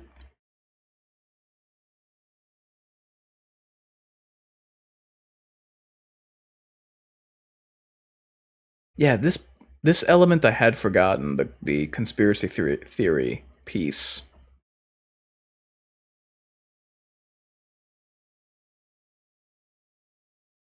I'm still calling her a bitch, even if she's in on it.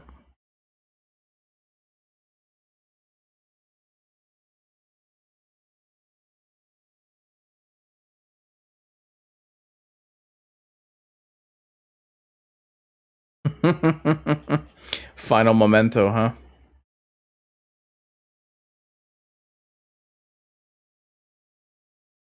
It's like we're looking at the back of Tom Hardy.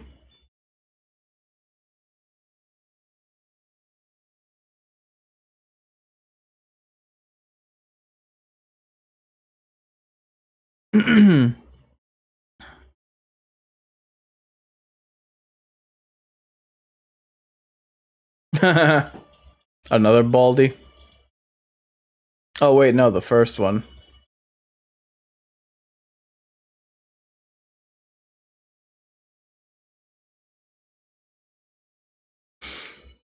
Papa's got a brand new bag.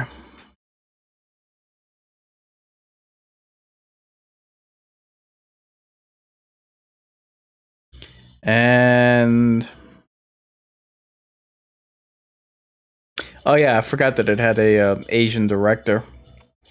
And now our watch has ended. So, interestingly enough, Patrick Tatopoulos was once attached to direct the film. He's been attached to films such as The Patriot, Underworld, Rise of the Lycans, 300, Silent Hill, and Pitch Black.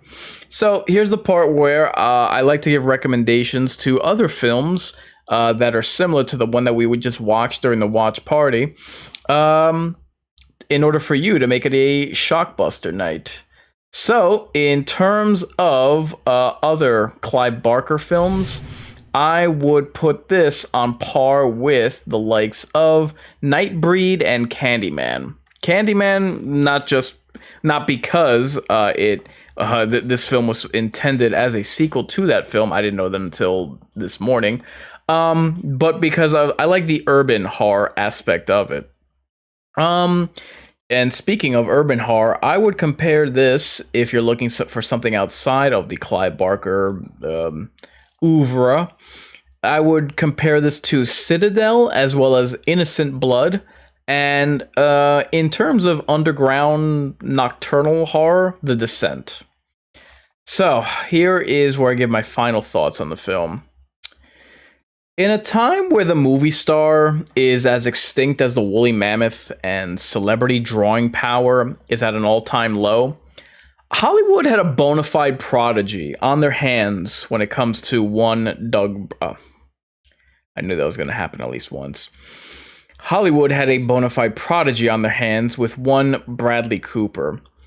An actor with the right look and acting chops to serve as the heir apparent to Tom Cruise and Brad Pitt. Instead, the powers that be simply said, well, put him in an A-Team reboot, just to show you how well the greater Hollywood system handles rising stars. Now, I'm not knocking Bradley Cooper or his career. What I'm saying is, I'm just saying that his potential was overlooked and underutilized by an industry that sorely needed his level of talent. After Bradley Cooper, the next star on the rise that showbiz fumbled the bag with was Nikolai Coster-Waldau, Jaime Lannister. He seems to be cursed from Game of Thrones because, I mean, he's been in either lousy roles like Mama 2013 or box office bombs like Oblivion, in which he actually starred alongside Tom Cruise and Morgan Freeman. And then there's his role in Gods of Egypt.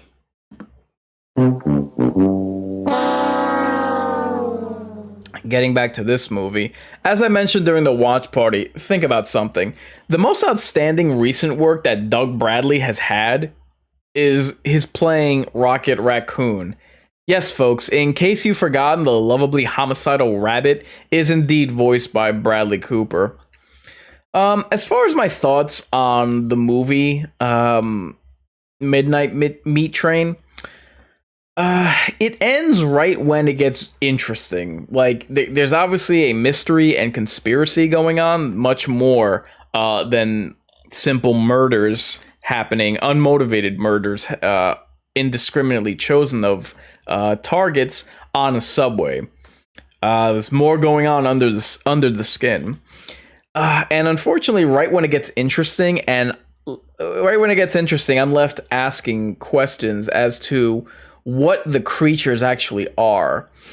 However, the fact that you have subterrestrial man-eaters that have a human agent butchering people, with a subway conductor serving as the delivery method for their Uber Eats order, is like the potential achieved that Guillermo del Toro's Mimic never had. As I mentioned during the watch, the art style is highly stylized. Deep, murky reds, almost black and oil-like, diesel fuel-like. Bright whites mixed with muted blues. So I could understand where and while someone might say that this is a little too stylized with the blood and the color washout. I thought that it gives the film a unique feel to it.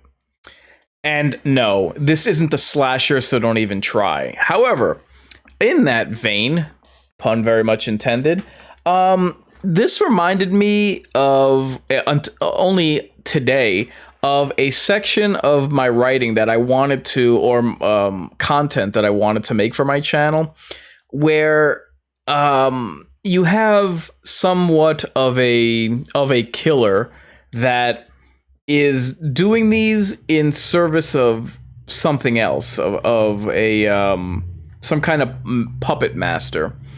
I call it killer for higher power. So horror films in this regard include nearly every Mummy movie, Tim Burton's Sleepy Hollow with the Headless Horseman in the Service of the Witch. Necronomicon, interestingly, just to tie this back to Lovecraft, because obviously there are Lovecraftian elements here. The 1990s anthology Necronomicon had a serial killer that was operating underground for these type of subterrestrial monsters. And let me actually look up that story very quickly. It might be inspired by what was it? Whispers in the Darkness. But let me look that up really quickly. Other films that fit this mold are Jack the Ripper, who was seemingly in service of the crown in the movie From Hell. Just not a good movie. Brotherhood of the Wolf, where the wolf itself was it